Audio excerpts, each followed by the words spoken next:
Well, good morning. We got to get with it today because we sort of took the weekend off. We were out at the rodeo and that was pretty cool. I'll put some footage in here, but yesterday we did get the goats moved over into that other set of trees over there. We got actually 4 more goats, so now we're up to 6. We got 6 goats. Don't really have a plan for them, but we just want them around to eat all the bush and the brush and all the shrubbery that we don't want to have to get in and weed whack and trim and all that stuff. So we had them in these trees over here, and we were really impressed within a couple of weeks how just 2 of them cleared out all the rose bushes and everything. So we thought, well, a couple is good, more must be better. So then we got ourselves 4 more. So we're up to 6. Today is going to be the first day that I've got all my feed bins full. Everything at this point is working, and I got a whole bunch of bags to make. So I'm actually kind of excited about that. Historically, in the past, that would stress me right out because it's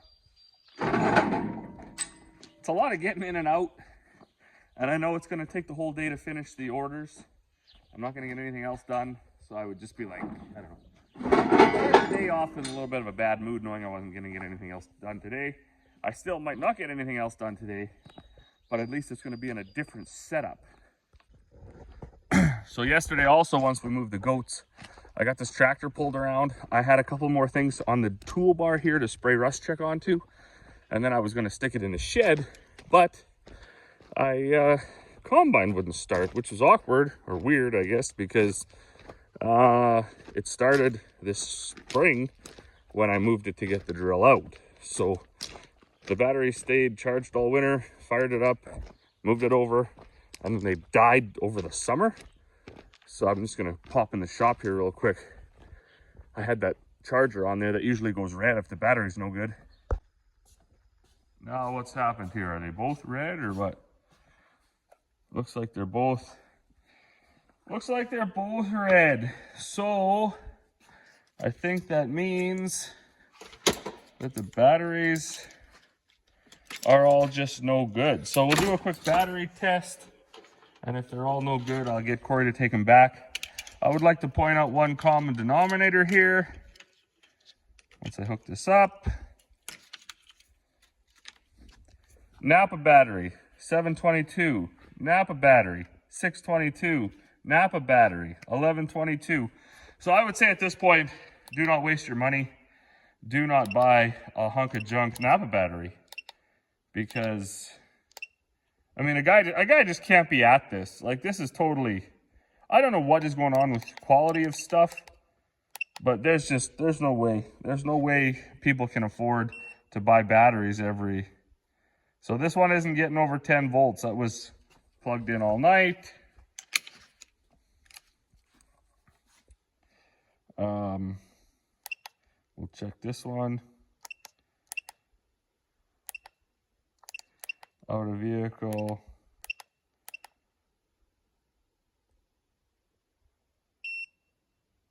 This one isn't getting over 10 volts. State of charge, 0%. And they were hooked up all night. So, and oops, not even giving it time to shut off. Okay.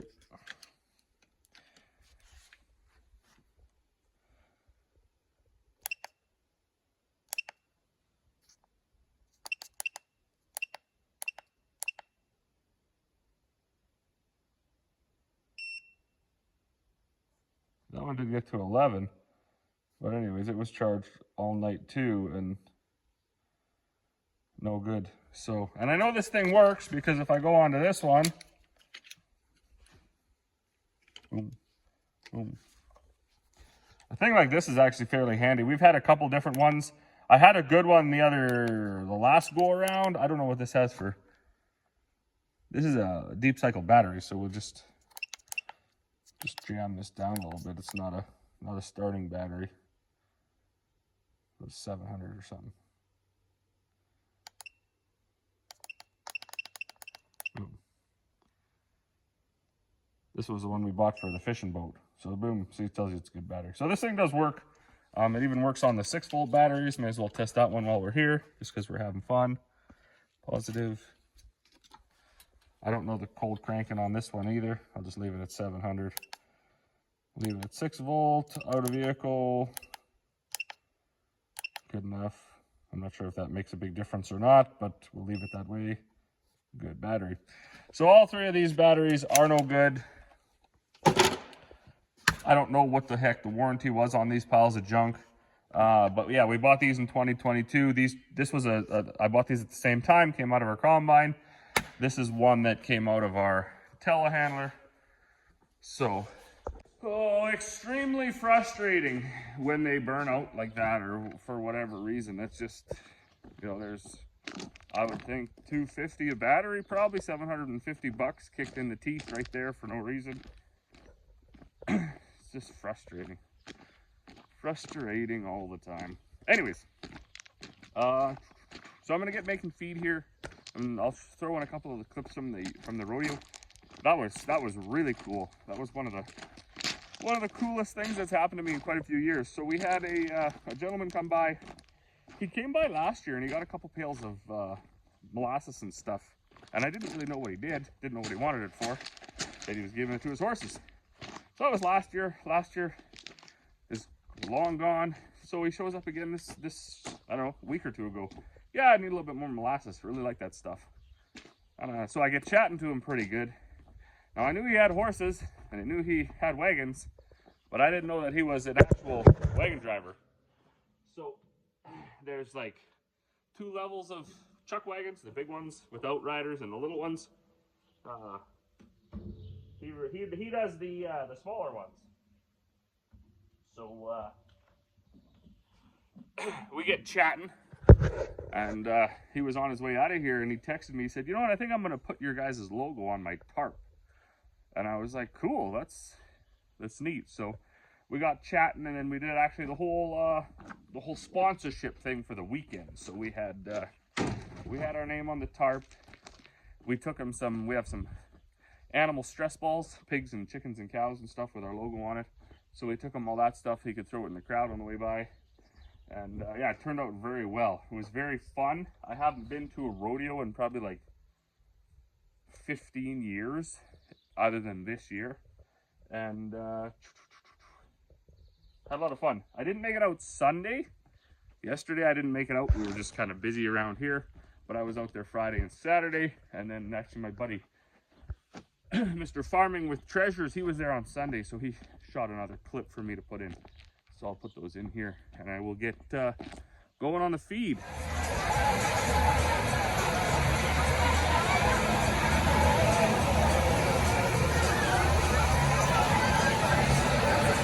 There's a horn. Here we go. Put another quarter in on 3. Jump and holler. Where'd you place your dollar? And you might want to place it on Bernie Moore, because it's all about a movement, and it's all about Bernie.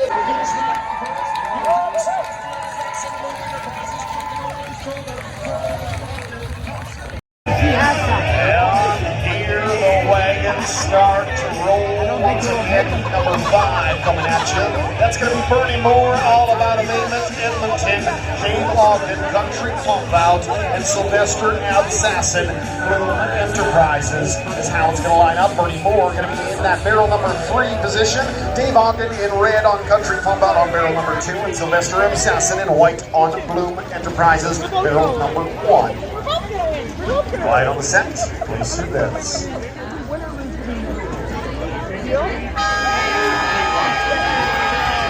There's a horn, here we go, jump and holler, where'd you place your dollar? Come on, you guys. Turn. Turn. And out to the track, it's going to be Bernie Moore, All About abatement, and it's all about Bernie once again as he hits that rail off a 3, heading towards that second corner. It is all about Bernie. Dave Ogden Country Pump out in behind. Sylvester Obsessing Bloom Enterprises trying to catch up to Bernie Moore. All about abatement, but he is 2 wagon lengths ahead. But look out, Sylvester Obsessing Bloom Enterprises starting to put on the steam here now. Stride for stride, he's trying to catch that wagon box of Bernie Moore. All about abatement. Sylvester Obsessing, Dave Ogden to the backside. Country Pump out as here they come. They're coming for the crowd, and another speed is all you need to take home that lead. And it's Bernie Moore as he crosses that finish line first, followed by Sylvester Obsessing Bloom Enterprises and Dave Ogden. Country Pump out with the Palomino pole standard for excellence in the Peace Country. They offer comprehensive range of services including portable toilet rentals, wing spin rentals that you see all over the grounds here.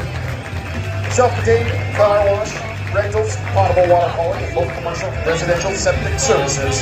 Their commitment to quality and customer satisfaction has made them the trusted name in the community. At CEO, we believe giving back, actively supporting local businesses, nonprofits, and various community groups through sponsorship and initiatives. Choose Country Pump Out for reliable service, company, and truly cares about I was gonna hit the big screen. That is Sylvester Obsessing Bloom Enterprises. Sylvester Obsessing in about 30 years in the wagon box. He's out of Blueberry First Nation. His 2 sons on the tour with him, John and Junior. Bloom Enterprises Limited. Discover the heart of agriculture and the 3rd generation family farm near Hyde, Alberta. Managed by Robin and Corey Bloom. 25-acre grain farm that thrives on the values of dairy and community. Proudly cultivating 6 diverse crops, barley, canola, oats, wheat, sunflower, and wheat, while actively involving their children in community operations. Instilling a love for farming in the next generation. Additionally, they're dedicated to providing locally grown, affordable livestock feed and supplements. As a trusted dealer of Westway Feed products, they offer high-quality license-based livestock supplements designed to meet the nutritional needs of your animals. That was nice. All them. And Corey got these all labeled for me. If you remember before, I'd have to drive back and forth. So if I needed to get 1,400 pounds of oats, I'd have to take my telehandler and drive over to the oat bin and get 1,400 pounds and drive all the way back to the hammer mill set over there, unload it, then drive over here, get wheat or barley or peas or whatever I needed in whatever amounts, and drive back and forth, back and forth. Well, this has taken all that pain away. Now I just flip the switch on, count it up to 1,400, and this will hold a ton of grain depending on what it is. It's not big enough to hold 2 tons, and it won't hold a ton of like oats and rolled barley or anything like that. It'll basically hold a ton of, wheat and whole barley or wheat and peas or something. But anyways, that's okay. That was a bit of an overlook, I guess. I'm not too sure the science of the measuring of the diameters and the volume of the triangle and the square, but anyways, it got a little bit overlooked. On the other hand, though, right, you don't actually want stuff too massive. Like, as maybe dumb as that sounds, if you make it really, really, really big, where it holds, say, 7 tons, then it would have to mix itself, because you can't fit a whole 7 tons in there. So it becomes a whole chicken and egg thing. You do one before, and then you just keep going back and forth. Okay, I got a bigger surge bin, I need a bigger mixer. I got a bigger mixer, I need a bigger tractor. I got a bigger, and on and on and on. So, while it would have been nice if it would have, say, held 2 full tons, holding what it holds is fine. Lots of the mixes I make require different different grinding anyways. So I got to roll it or hammer it or whatever. So I usually don't need it to hold a whole bunch. And as quick as it fills, it's okay too. Well, good evening. So as you can see over here, we got things sort of backed in and drove in and whatever into the shed. Blue was parked here. Gus and the drill, well, I guess they were here this morning, but they were over there. That's all cleared up. Gus, the drill, the 2 combines, the sprayer, Blue, what else is in there? That actually Flexico toolbar, that's all in there. And then I just backed the swather in just to try to, I don't know, keep the sun off it. It seems that, look at this monkey over here. Seems that the these Mac Don swathers, I don't know what they did with the paint or the plastic, but they're really susceptible to sun fading. Not that that would bother me all that much, because I'm really not that much into aesthetics. If you have a building, you may as well try to back it in. But this shop is only 54 feet wide, and this is a 34-foot header. So I don't know exactly how big the door is. It's probably like 36 feet, and this is 35 feet. So I couldn't. Anyways, that's as far in as I got it. But everything is stuck in there. There's quite a bit of room in there. If we were to take the header off, we could easily fit the swather in, at least the tractor unit of the swather, and call her good for the winter. But we're not there yet. So anyways, these are what? Mini bulk bags all stacked here. Mini bulk bags there. That's how they come. We get them from Western Package Solutions.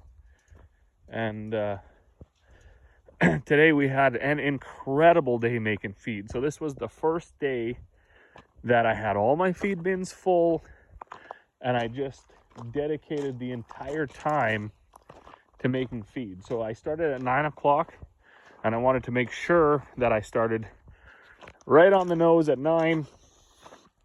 So from 9 o'clock till 2 o'clock, I had made 14 tons of feed, and all different feed. So these two bags are the same. Those two bags are different than those two, but they're the same. And then there's some small bags, some big bags. It wasn't like I just made 14 tons of the same thing. So I made 14 tons of different feed in 5 hours, and no different than any other day. I had 3 or 4 people come through. One guy came for a big lick tank. One guy came for a half a total molasses in a bag. So during that whole time I was making feed, I still had to stop and load up a few. And what I'm getting at here is 14 tons on a day where people still came to get feed in 5 hours from 9 till 2. Normally I could make 16 tons in a whole entire day, and that would be starting at like 8 in the morning and work until 6 at night. So this whole entire system here, well, it's still not 100%. It still could be more efficient. Things could be bigger. Things could be different. It has basically sped my... It doubled the amount of feed I could make in a day. So I am very, very happy about that. So to celebrate that, we had a pretty good dinner, and then actually we went out and had a little bit of a fire in the fire pit area over there, and cooked some marshmallows. So life is pretty good. Still no rain, but we are, I don't know, making the best of bad situations. The canola seems to be flooding the ground now, which sounds cool, but it should have been doing that June 14th, not July 14th. So it's a solid 4 weeks behind. But hey, we can pray for a long fall, and maybe we still get something. I don't know. But we don't have any say or control over the weather, so we'll just have to deal with the cards we're dealt. All right, anyways, what is it? It's 10 o'clock, so I'm going to go call it a night. So as always, thanks for watching, and we will see you all on the next one.